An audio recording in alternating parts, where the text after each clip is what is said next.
Hi, my name is Jennifer Matos. I'm the Executive Director of the Noah Webster House in West Hartford Historical Society, and I'm bringing you the 22nd episode of our Armchair tour of West Hartford history. I'm coming to you from a pretty busy intersection in town. I'm at the corner of Talcott and New Park Avenue, approximately in front of where Colt Manufacturing is, and this is actually the site of an amusement park called Luna Park. So you would really have no idea or no reason to think that there might have been once upon a time an amusement park here in West Hartford, but there was. So we had talked a few months ago about Charter Oak Racetrack or Charter Oak Park, and the highlight of that park was this mile-long racetrack that became a fixture on the harness racing circuit in America, and that was started in the 1870s. And they owned a huge piece of land, over 100 acres, kind of on the line between Hartford and West Hartford. So that was actually a really successful business from 1874 until the beginning of the 1900s. And then they were really beginning to struggle financially due to a lot of laws that were put into place against betting, which you can imagine was a pretty popular form of entertainment at the racetrack. So the owners of Charter Oak Park actually sold off 12 acres of land in 1905 to a New Haven construction company, and their goal was to create an amusement park. Now, amusement parks were actually becoming really popular at the time. They were kind of up and coming. So they kind of got their start in 1893 with the Chicago's World Fair, which was also known as the World Columbian Exposition in Chicago. And that city was actually known as the White City. So it was a city that was built, just for the purpose of this fair. And there were many different attractions. There were a midway, there were amusement park rides, and that's also where the Ferris wheel was introduced to the United States. So the owners who purchased this property in 1905 were actually involved with a White City in West Haven, and they wanted to bring one over here to West Hartford. And they called it Luna Park. And Luna Park was not by any means a new name. There was already a Luna Park in Coney Island. So Coney Island was, I think, familiar with all of us as the seaside resort that had two amusement parks attached to it. So Coney Island offered rides, ornate towers and cupolas. They had 250,000 electric lights there. And it said that the name came from the main attraction of Luna Park in New York, which was a trip to the moon. It was an airship ride. So West Hartford is definitely not the only suburb in the country to create a Luna Park. It was one of dozens, but they were all typically, located in a suburb and easily accessed. At this point, we know that the trolley has come to town, and so people can easily access the suburb of West Hartford and can easily access this amusement park from all over the place. So they break ground for the place in March of 1906, and they spend the next 3 months creating the city, the White City that would be known as Luna Park. So they have turrets and different buildings and different types of rides. And I can actually tell you the different rides that they featured when they opened that summer. So they actually could boast 50,000 light bulbs, so not as many as Coney Island, but 50,000, which the Hartford Courant claimed might outshine the Capitol Dome.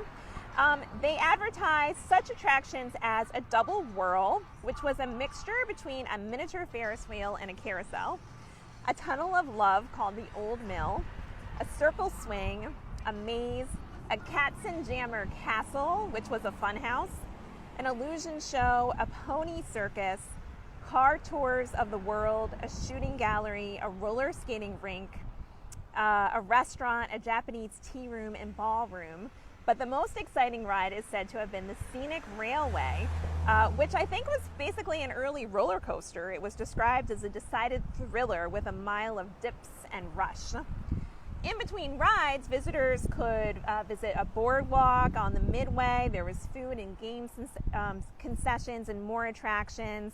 The owners of Luna Park were looking for thrill acts. They actually offered to pay a thrill act $4,000 for a 2-week gig. They were looking for a novel and highly sensational act that is a real regular heartbeat stopper. Some of these types of attractions would be San Francisco Disaster, attraction that recreated the great 1906 earthquake. There was the human bomb, who's parachuted from a balloon. There were performing animals, Japanese acrobats, and snake charmers.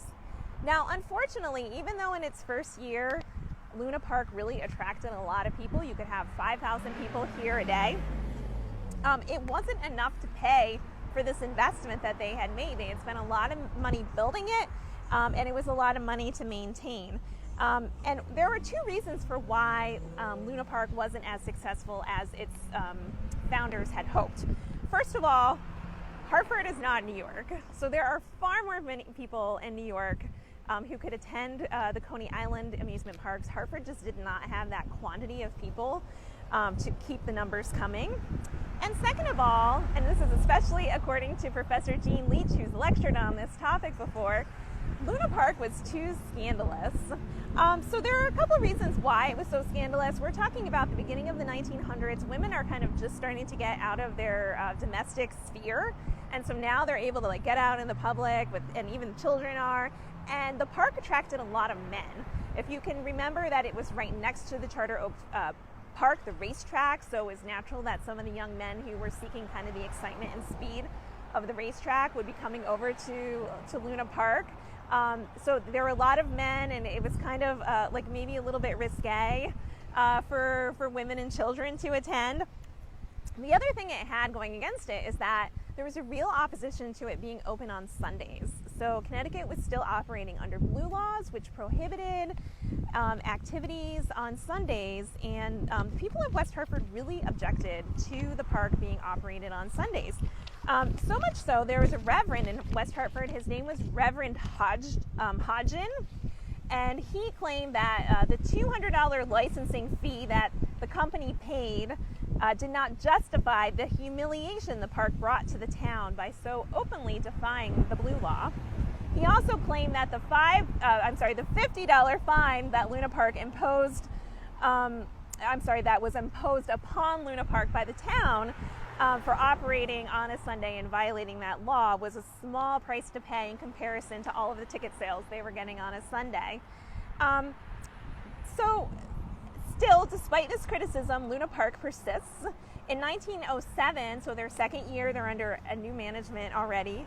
They added a skating rink and planted flowers on the grounds. They were trying to class it up a little bit. It still struggled. In 1908, it goes under new hands again. This time, the management promised clean, high-class amusement, catering especially for women and children.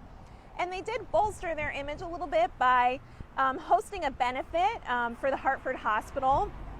They had a bunch of circus acts and actually automobile competitions for both men and women drivers.